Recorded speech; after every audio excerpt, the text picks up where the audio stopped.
चलिए, good evening everyone. स्वागत है आप सभी लोगों का प्रारंभ जूनियर जी में।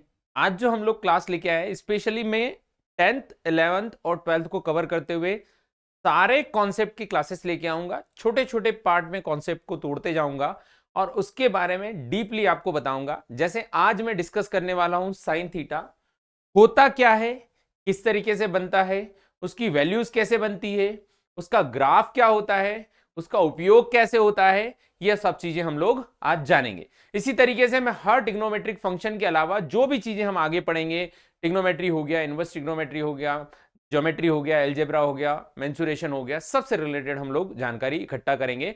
तो ये शॉर्ट वीडियो रहेंगे, लेकिन इसमें आपको कंप्लीट नॉलेजेबल इंफॉर्मेशन रहेगी। मतलब यदि आप कोई भी एग्जाम के लिए तैयारी कर रहे हैं या साइन के बारे में सिर्फ जानना चाहते हैं तो इस वीडियो को देख लीजिए, इसमें संपूर्ण जानकारी रहेगी, कंप्लीटली आपको इसके बारे में बताया जाएगा। ठीक है, तो फिलहाल हम लोग बात करते हैं साइन थीटा के बारे में। तो त्रिकोण मितीय फलन होता है। ये क्या होता है? त्रिकोण मितीय फलन। त्रिकोण मितीय फलन कहा जाता है, इसे ट्रिग्नोमेट्रिक फंक्शन कहा जाता है। कि अगर जो मान लो एक तीन कोण का डायग्राम बनाओ, क्या बनाओ? एक तीन कोण का डायग्राम बनाओ जिसको कहा जाता है त्रिभुज। उसकी ये जो होती है हाइपोटेनस होती है, और हाइपोटेनस और आधार के बीच में एंगल बनता है। चाहे इसको आधार मान लो तो इधर एंगल बन जाएगा, चाहे इसको आधार मान लो तो इसको एंगल यहां पे बन जाएगा। तो ये कर्ण है, ये आधार है। आधार और कर्ण के बीच में क्या बनता है? कोण। हाइपोटेनस और बेस के बीच में जो एंगल बनता है, ये जो सामने एंगल के सामने होती है उसे परपेंडिकुलर कहा जाता है। तो हमने एक रेशो डिफाइन किया कि जो परपेंडिकुलर और बेस का रेशो है वह एक सेम एंगल के लिए, इनफाइनाइट के लिए सेम होता है। अनंत तक जाओगे तो रेशो सेम रहेगा। कैसे रहेगा बताऊंगा, लेकिन इसका नाम जो दिया वो नाम क्या दिया? Sine theta. मतलब जिन लोगों ने पहली बार सोचा, उन्होंने क्या सोचा? एक काम करते हैं। उन्होंने सोचा कैसे? उन्होंने ये सोचा कि एक काम करते हैं, एक एंगल फिक्स कर देते हैं। क्या एंगल फिक्स किया? मान लो यहां पर कोई ना कोई एंगल आपके सामने फिक्स कर दिया। क्या एंगल किया? कोई ना कोई एंगल फिक्स कर दिया। उस समय पे उन्होंने देखा कि ये जो लंबाई है और ये जो लंबाई है, मतलब ये मान लेते हैं एक्स और ये जो है वाई, तो इस एक्स और वाई का रेशो वही है ना? इस एक्स और वाई का रेशो, एक्स अपॉन वाई लिख लेते हैं, एक्स और वाई का रेशो वही रहेगा, अनुपात जो रहेगा वो वही रहेगा। जब इस लाइन को हम थोड़ा आगे बढ़ाएं और यहाँ लिख लें, मान लो इसका नाम m है और इसका n है, तो m रेशो क्या रहे? n रहे। या और आगे बढ़ोगे, अगला रेशो आएगा वो भी सेम रहेगा, और आगे बढ़ोगे अगला रेशो आएगा वो भी सेम रहेगा, और आगे बढ़ोगे अगला रेशो आएगा वो भी क्या रहेगा? सेम रहेगा। तो ये x अपॉन वाई जो है ये हाइपोटेनस है, और ये क्या है? परपेंडिकुलर। उन्होंने इसका उल्टा लिखा है ना, इसको पलटा के लिखा कि y अपॉन एक्स जो रहेगा इसका नाम हम देंगे, क्या नाम देंगे? Sine theta. इसका नाम क्या देंगे? Sine theta. तो जो त्रिकोणमितीय फलन है वो सिर्फ भुजाओं का अनुपात होता है। क्या होता है? भुजाओं का अनुपात। इसका उपयोग कैसे हो सकता है? हम हमारे दैनिक जीवन में समझ सकते हैं कि किसी भी रेशो का उपयोग कैसे होता है। जैसे मैंने बोला 1:10, 1:10 का उपयोग कहां होता है? एक समोसा 10 रुपए का है ना, तो एक समोसा 10 रुपए का, 10 समोसे कितने के? 100 के। तो वैसे ही कि अगर जो 30 डिग्री एंगल फिक्स कर दिया, कितना डिग्री एंगल फिक्स कर दिया? 30। तो हमने पढ़ा है 1/2, मतलब लंब का दुगुना कर्ण होगा। तो अगर जो 30 डिग्री एंगल है, एक पतंग 20 फीट हाइट पे उड़ रही है, मतलब यहां से कितनी दूर होगी? 40 फीट। यहां से कितनी दूर होगी? 40, क्योंकि दुगुना होता है एंगल 30 है इसलिए। अगर जो 30 नहीं होता है, एंगल 45 होता, तो हम बोलते हैं कि 20 फीट ऊपर है, मतलब 20√2 होगी। अब आप बोलोगे सर ये 1/2 आया कहां से, या फिर ये 1/√2 आया कहां से, या √3/2 आया कहां से, और सिर्फ 0, 43, 30 ये सब कुछ ही क्यों लिया? सब चीजें जानेंगे। तो हर चीजें एक्सपेरिमेंटल करके देखी, बार बार करके देखी। जब लगा कि ये फिक्स है, ये ऐसा ही रहता है, तो उसको फिक्स कर दिया। मतलब हमने क्या किया कि पहला एक्सपेरिमेंट उठाया। एक्सपेरिमेंट उठाया मतलब यहां से हमने एक लंबाई छड़ ले ली, एक ऐसे ले ली, और एक एंगल बनाया। कितना डिग्री एंगल बनाया? 30 डिग्री। कितना डिग्री एंगल बनाया? 30। हमने जब इस लंबाई को लिया कि ये 2 फीट है, ये कितनी फीट है? 2 फीट। तो इधर नाप के देखा, ये दुगुनी थी। कितनी थी? 4। हमने क्या किया? एक काम करते, इस एंगल को 30 ही रहने दो, आप थोड़ा और आगे बढ़ो। कितना आगे बढ़ो? हमने थोड़ा आगे बढ़ा, हमने देखा कि यहां देखा, यहां पर कितना फीट हो रहा है? 3 फीट। तो हमने देखा कि लंबाई कितनी फीट पहुंच गई? 6 फीट, दुगुनी हो रही। फिर हमने देखा कि भैया अगला क्या है, तो अगला यहां पर देखा हमने कि ये 5 फीट है। कितना पीछे फीट है? 5। तो यहां से यहां तक की लंबाई कितनी हो गई? 10। बोला हाँ भैया लोचा तो चल रहा है, जस्ट दुगना हो रहा है। क्या हो रहा है? जस्ट दुगना। तो हमने बोला कि ये जो इनका रेशो है, जिसको लंब कहा जाता है और कर्ण कहा जाता है, लंब और कर्ण, इसका एक नाम रख देता हूं साइन, और एंगल कितना डिग्री? 30 डिग्री, और इसकी वैल्यू होगी 1/2। तो अब थोड़ा सा समझ में आया ट्रिग्नोमेट्रिक फंक्शन होता क्या है, भुजाओं का रेशो। और ये एंगल रखना क्यों जरूरी है, क्योंकि तीन चीजें यहां पर, तीन चीजों के बीच में संघर्ष चल रहा है, तीन चीजों के बीच में रिलेशन चल रहा है। संघर्ष मतलब एक रिलेशन तीनों के बीच में चल रहा है, एंगल, हाइपोटेनस और परपेंडिकुलर। यदि दो पता है तो तीसरा अपने आप पता चल जाएगा। तो ये पहली बार जिसने देखा होगा उसने बार बार एक्सपेरिमेंट करके देखा होगा और अपने जीवन में उतारा होगा, समझा होगा कि हाँ यार ऐसा होता है कि यदि एक होता है तो ये दुगना होता है, ये एक होता है तो ये दुगना होता है। कब? 30 डिग्री। जैसे इसको बदलता हूं तो बदल जाता है, फिर रेशो वैसा नहीं रहता, कुछ और आता है, पर वही रेशो रहता है यदि एंगल वही रखूं तो। एंगल बदलू नहीं तो रेशो सेम होता है, तो इसको कहा जाता है ट्रिग्नोमेट्रिक रेशो। तो एक रेशो के बारे में हम जान रहे हैं। ऐसे टोटल मिला के 3 ट्रिग्नोमेट्रिक फलन होते हैं, है ना, और 3 उसके विपरीत होते हैं, टोटल 6 पढ़ते हैं, साइन, कॉसेक, कॉस, सेक, टेन और कॉट। आज बात कर रहे हैं हम साइन के बारे में। तो साइन थीटा, अब हम जानते हैं कि साइन थीटा होता क्या है। तो साइन थीटा जो होता है वो परपेंडिकुलर अपॉन हाइपोटेनस होता है, या फिर हिंदी में बोला जाए तो कर्ण बटे, सॉरी, लंब बटे क्या होता है, कर्ण होता है। लंब के बटे में क्या रहेगा, कर्ण रहेगा। ये कहलाएगा आपका साइन थीटा। क्या कहलाएगा? Sine theta. अब साइन थीटा की जो वैल्यू होती है वो क्या होती है, तो साइन थीटा की वैल्यू, हर एक ट्रिग्नोमेट्रिक फलन की वैल्यू आप याद करते हो। पहले साइन थीटा की बात करते हैं। तो साइन थीटा की वैल्यू 0 डिग्री पे याद करते हैं हम, 30 डिग्री पे याद करते हैं हम, 45 डिग्री पे याद करते हैं हम, 60 डिग्री पे याद करते हैं हम, और 90 डिग्री पे याद करते हैं। क्यों याद करते हैं? क्योंकि हम जो पढ़ते हैं वो सिर्फ इसलिए पढ़ते हैं कि चीजों को समझ पाए। क्योंकि 30 डिग्री याद करने की जरूरत नहीं है, किताब है, आप ऊपर उठाना और सीधा चेक कर लेना।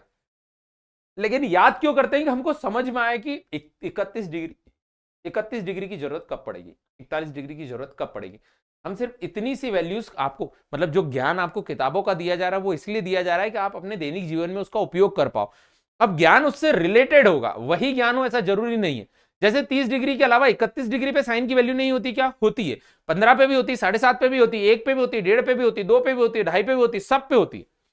लेकिन हम सिर्फ इतनी सी याद करते हैं। ये आप 10वीं से 12वीं तक यदि उपयोग करोगे, 10वीं तक यहां तक उपयोग होती है, फिर इससे आगे हम लोग आगे देखेंगे। तो आज मैं साइन के बारे में कंप्लीट जानकारी दूंगा, 15 से 20 मिनट के वीडियो में साइन के बारे में पूरी जानकारी रहेगी, ठीक है।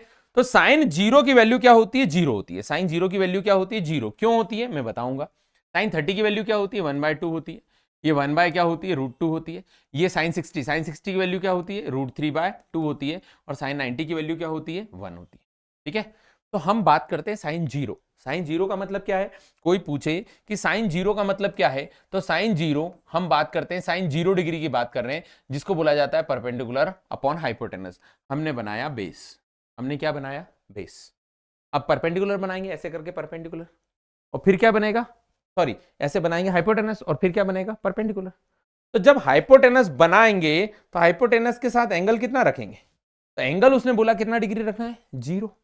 और एंगल, अगर एंगल 0 रखना है, एंगल 0 रखना है तो इसको तो ऊपर उठा ही नहीं सकते, इसको चिपका के रखना पड़ेगा, हाँ या ना। और अगर जो ये चिपका के रखना पड़ेगा, मतलब मेरी जो हाइपोटेनस है वो ऐसी जा ही नहीं सकती, हाइपोटेनस इसके ऊपर ही बनेगी, दोनों एक दूसरे के ऊपर बनेगा। मतलब ये मेरा बेस है और इसी पर बन के आ गई मेरी हाइपोटेनस। और जब दोनों समान होंगे तो यहां पर परपेंडिकुलर तो हमारा 0 हो जाएगा कि नहीं हो जाएगा। और परपेंडिकुलर अगर जो 0 हो जाएगा और हाइपोटेनस कुछ रहे या न रहे, उससे क्या फर्क पड़ता है, हमारे साइन थीटा की वैल्यू क्या आ जाएगी? 0 आ जाएगी, क्योंकि हमारा परपेंडिकुलर क्या हो गया? 0 हो गया। जब हम साइन 30 डिग्री की बात करेंगे तो 30 के केस में आप चेक करना क्या हो जाएगा? दुगुना हो जाएगा। 30 के डिग्री के केस में क्या हो जाएगा? दुगुना हो जाएगा। यदि 30 डिग्री के बाद 45 डिग्री की बात करेंगे तो 1/√2 हो जाएगा। 90 के केस में चेक करेंगे तो साइन 90 में चेक करके, क्योंकि ये फिजिकली चेक हो सकता है, 30 डिग्री तो मेरे को प्रैक्टिकली करके दिखाना पड़ेगा। यहां थ्योरेटिकली प्रूव करना मुश्किल हो जाएगा 30 डिग्री, लेकिन प्रैक्टिकली अगर जो आप करेंगे तो बिल्कुल हो जाएगा। तो यहां पर अगर जो मैं 90 डिग्री थ्योरेटिकल प्रूव करना चाहूं तो 90 डिग्री के लिए क्या करना पड़ेगा? उसके लिए मुझे बनाना पड़ेगा 90 डिग्री के लिए कि एंगल जो होना चाहिए बेस और हाइपोटेनस के बीच कितना होना चाहिए? 90 डिग्री। मतलब ये बेस है और ये हाइपोटेनस है, तो परपेंडिकुलर तो फिर 90 डिग्री पे आ ही नहीं पाएगा ना, वो तो फिर ये बन जाएगा। तो उस केस में आपको क्या करना पड़ेगा कि परपेंडिकुलर की वैल्यू जो होगी वो हाइपोटेनस के बराबर हो जाएगी, बेस 0 हो जाएगा। मतलब यही हाइपोटेनस है और यही परपेंडिकुलर है, बेस की वैल्यू क्या हो गई यहां पर? 0 हो गई। तो हाइपोटेनस परपेंडिकुलर के बराबर होगा, मतलब साइन थीटा की वैल्यू क्या होगी? तो साइन 90 के केस में परपेंडिकुलर और हाइपोटेनस दोनों बराबर है, दोनों आपस में कट जाएगा, 1 आ जाएगा। उस केस में वैल्यू कितनी आएगी? 1। तो साइन की वैल्यू जो होती है वह कितनी होती है? 0 पे 0, 30 पे 1/2, 45 पे 1/√2, 60 पे √3/2, 90 पे 1। अब याद रखने का तरीका क्या है, कोई बच्चा अगर जो मुझसे पूछ ले कि सर मैं याद कैसे रखूंगा, मेरे दैनिक जीवन में कैसे याद रहेगी, तो इसको याद रखने का तरीका, मतलब आप रटन विद्या की बात कर रहे हैं, समझना छोड़ के रटन विद्या, तो आपको क्या करना है कि साइन थीटा के लिए वैल्यू रख ले हम कितने डिग्री, 0 डिग्री। 0 डिग्री के अलावा कितना चाहिए, 30 डिग्री। 30 डिग्री के बाद क्या चाहिए, 45 डिग्री, फिर क्या चाहिए, 60 डिग्री, और लास्ट में कितना चाहिए, 90 डिग्री। तो आपको क्या करना है, वैल्यू लिखनी है 0 1 2 3 4। क्या लिखना है, 0 1 2 3 4। यहां लिखा 0 1 2 3 और 4 लिख दिया। सब में 4 का भाग दे दो, कई का भाग दे दो, 4 का, सब में 4 का भाग दो। जब सब में 4 का भाग दोगे उसके बाद सबका क्या निकाल दो, रूट निकाल दो। क्या निकाल दो, रूट। जब आप रूट निकालोगे तो यहाँ तो 0 हो जाएगा, यहाँ 1/2 आ जाएगा, यहाँ 2 दूना का 4 कट जाएगा, तो ऊपर तो 1 बचेगा, नीचे कितना आ जाएगा, √2। यहाँ ऊपर √3 और नीचे कितना आ जाएगा, 2, और यहाँ आ जाएगा 4 से 4 कट जाएगा 1, मतलब कितना, 1। तो आपको वैल्यू याद नहीं करनी पड़ेगी, आप इस तरीके से आसानी से निकाल सकते हो। ये साइन की वैल्यू है। अब आप बोलोगे सर आपने साइन की वैल्यू तो बता दी लेकिन हमारे जीवन में कैसे काम आएगा, हमारे जीवन में ऐसे काम आ सकता है जैसे किसी ने बोला कि एक मैंने एंगल बनाया, कितना एंगल बनाया, ये एंगल बनाया 45 डिग्री, कितना डिग्री, 45 डिग्री, और मैंने आपको बोल दिया कि ये जो है ये 15 फीट है। ये कितना फीट है, 15 फीट। तो बताओ ये कितना होगा, तो आप क्या लिखोगे, साइन 45 जो कि होता है P/h, और P दे रखा है 15 फीट। कितना फीट दे रखा है, 15 फीट। हमको h की वैल्यू चाहिए, क्वेश्चन मार्क की वैल्यू चाहिए। तो साइन 45 कितना होता है, साइन 45 होता है 1/√2। इक्वेट कर दो कि 1/√2 जो है वह बराबर हो जाएगा किसके, 15 बटे कितना, क्वेश्चन मार्क, मतलब क्वेश्चन मार्क बराबर कितना हो जाएगा, क्रॉस मल्टीप्लाई हो जाएगा 15√2 फीट, जो कि राइट आंसर होगा 15√2 फीट। तो ये ट्रिग्नोमेट्रिक रेशियोज का उपयोग करके आपको एंगल रेशियो, मतलब दो भुजा, इन तीनों के बीच में रिलेशन है। दो भुजा दे दी तो एंगल निकाल लोगे, एक भुजा एंगल दे दिया तो दूसरी भुजा निकल जाएगी, ठीक है। इन तीनों चीजों में ये काम आता है, ये होता है साइन थीटा। अब साइन थीटा के ग्राफ के बारे में बात करते हैं, किसके बारे में बात करते हैं, ग्राफ, है ना। मतलब ये थोड़ा सा लेवल उठ रहा है, हम 10 से ऊपर उठ रहे हैं, 10 से थोड़ा आगे बढ़ रहे हैं, 10 से थोड़ा आगे बढ़ रहे हैं कि साइन थीटा का ग्राफ क्या होता है। तो साइन थीटा के ग्राफ के लिए यदि आप बात करोगे तो ऐसे करके एक ग्राफ बनाया जाता है। क्या बनाया जाता है, ग्राफ, जिसमें इस तरफ एंगल लिया जाता है, क्या लिया जाता है, एंगल, ये जो लाइन है एंगल की, और इस तरफ जो है आपका क्या लिया जाती है, वैल्यू ली जाती है। क्या ली जाती है, वैल्यू। जैसे हमको पता है कि साइन 0 की वैल्यू क्या होती है, 0। साइन वैल्यू 0 की वैल्यू क्या होती है, 0। तो साइन 0 की वैल्यू 0 होती है, तो मतलब यहां पर 0 रहेगा, यहां पर π/2 रहेगा, यहां पर यहां पर क्या हो जाएगा, π/2 के बाद पाई, और यहां पर हो जाएगा 2π/3, और यहां पर क्या हो जाएगा 2π। ऐसे ही आगे बढ़ता जाएगा। और इस तरफ अगर जो आप देखोगे तो -π/2 हो जाएगा, फिर यहां पर क्या आ जाएगा, माइनस का पाई आ जाएगा, और आगे बढ़ेंगे तो -2π/3 हो जाएगा। इस तरीके से बढ़ता जाएगा। तो ये जो ग्राफ बनता है ये किसके आधार पर बनता है, वैल्यू के आधार पर। किसके आधार पर, वैल्यू के आधार पर। वैल्यू के आधार पर कैसे, कि साइन 0 की वैल्यू 0 होती है। साइन 0 की वैल्यू क्या होती है, 0 होती है। क्यों 0 होती है, अभी थोड़ी देर पहले हमने निकाली कि साइन 0 की वैल्यू क्या होती है, 0 होती है। साइन 0 यहां पर 0 रहेगा, फिर आगे बढ़ता जाएगा तो साइन की मैक्सिमम वैल्यू 1 जाएगी, और मिनिमम वैल्यू कितनी जाएगी, -1। साइन 0 की वैल्यू मैक्सिमम 1 क्यों जाएगी, क्योंकि परपेंडिकुलर यदि हाइपोटेनस के बराबर आ गया तो 1 हो गया, और हाइपोटेनस जो है बेस के बराबर आ गया तो 0 हो गया। उसके अलावा तो कुछ और हो नहीं सकता, उसके अलावा तो कुछ और हो नहीं पाएगा, क्योंकि रेशियो जिन चीजों का आप दोनों का निकाल रहे वो दोनों रेशियो इनफाइनाइट कभी हो ही नहीं सकता, बढ़ एक से ज्यादा सकता ही नहीं। मैक्सिमम वैल्यू जो हो सकती है वो कितनी हो सकती है, एक से बड़ी नहीं हो सकती। तो यहां पर आप देखोगे क्योंकि हाइपोटेनस से बड़ी परपेंडिकुलर कभी नहीं जा सकती, बराबर आ सकती।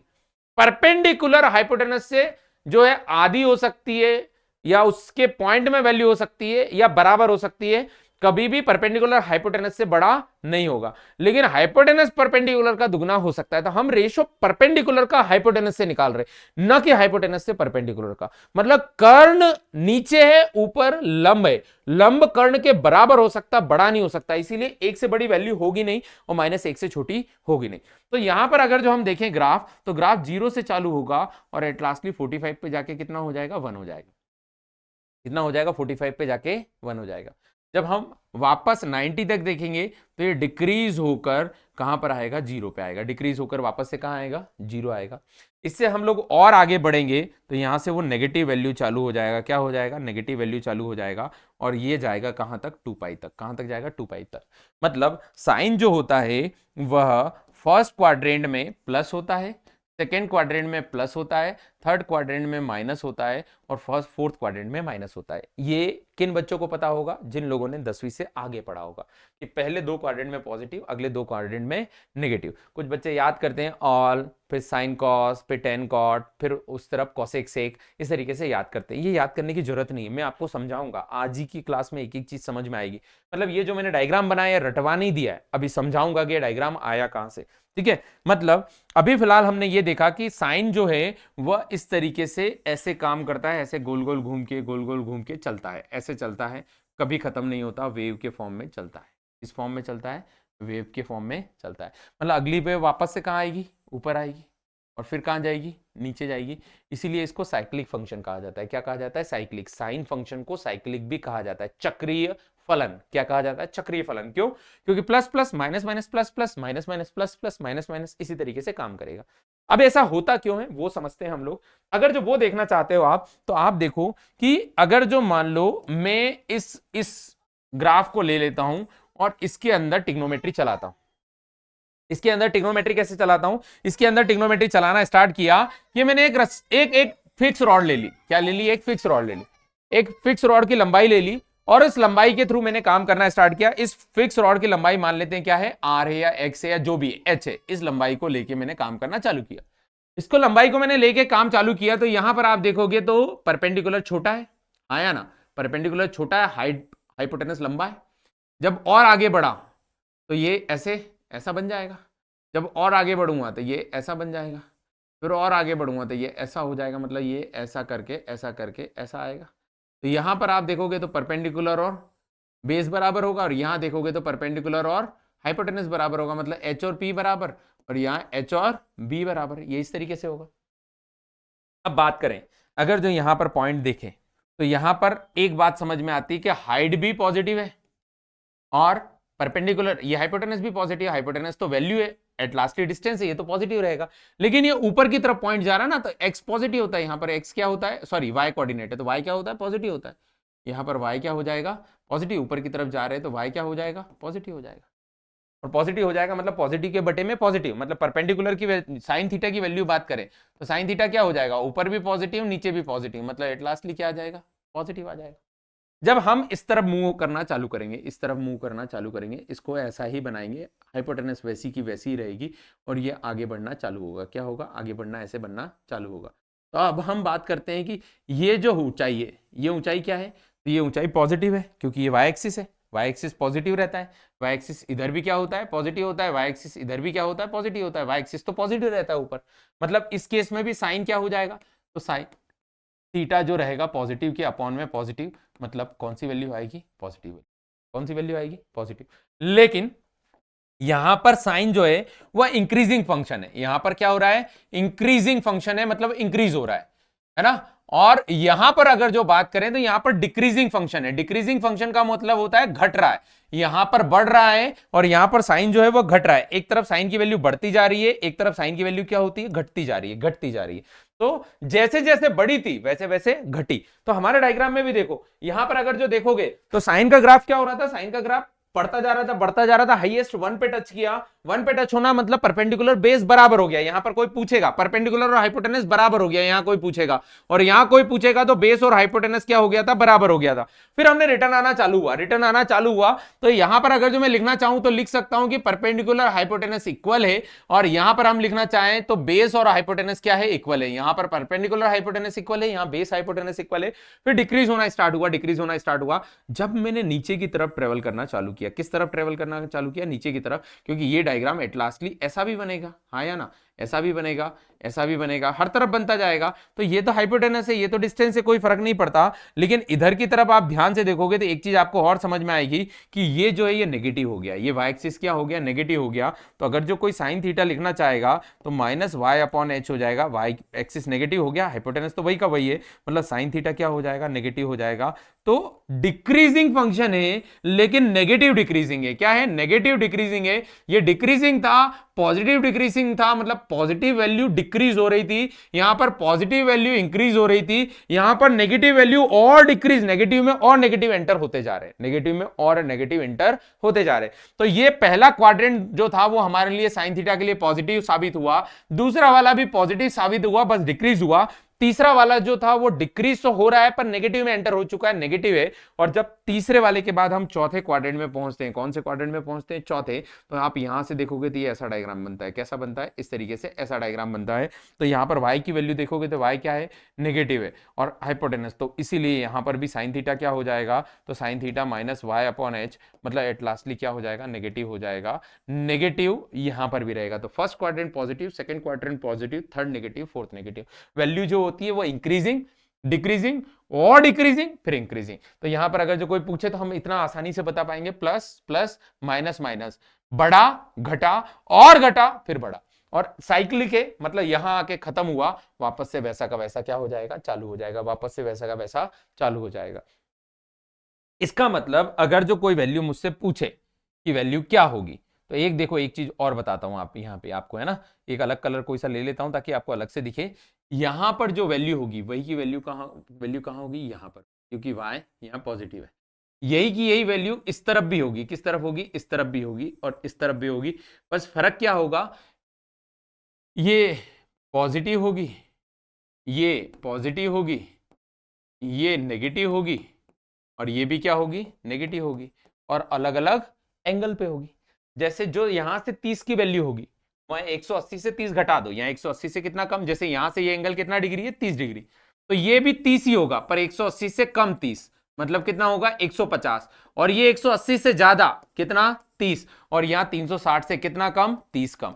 मतलब कोई बोले 30 डिग्री, तो 30 डिग्री पे मान लो 1/2 है, तो 180 से 30 कम, 180 से 30 कम, वहां भी 1/2 होगी। क्यों होगी? समझ में आ रहा है? 180 से यहां चेंज क्यों नहीं होता, उसका कारण समझ रहे? क्योंकि हम यहां से देख रहे, हम इस तरफ से वैल्यू देख रहे हैं, वो सेम है, इधर से और इधर से क्या है? सेम है। तो 30 यहां से 1/2 है, इसका मतलब यहां से 30 भी 1/2 होगा। तो यहां से चेक करोगे 30 थोड़ी ना होगा, 180 होता है, 30 घटा दो कितना होगा? 150। और वहीं यहां 30 ज्यादा होगा, वो भी 1/2 होगा, पर काय में होगा? माइनस में होगा, नेगेटिव होगा। और यहां पर 30 अगर जो आप देखोगे, 360 में से 30 घटा दो तो 330, वो भी 1/2 होगा, लेकिन क्या होगा? नेगेटिव होगा। तो अगर जो कोई पूछे कि साइन के लिए हम और क्या जान गए हैं, तो साइन के लिए फिलहाल हम जान चुके हैं कि sine theta first quadrant, second quadrant, third quadrant और फोर्थ क्वाड्रेंट, चारों क्वाड्रेंट में होता है positive positive negative, positive positive negative negative. तो फिलहाल मैं सिर्फ आपको साइन थीटा के बारे में जानकारी दे रहा था, साइन थीटा के बारे में समझाने की कोशिश कर रहा था।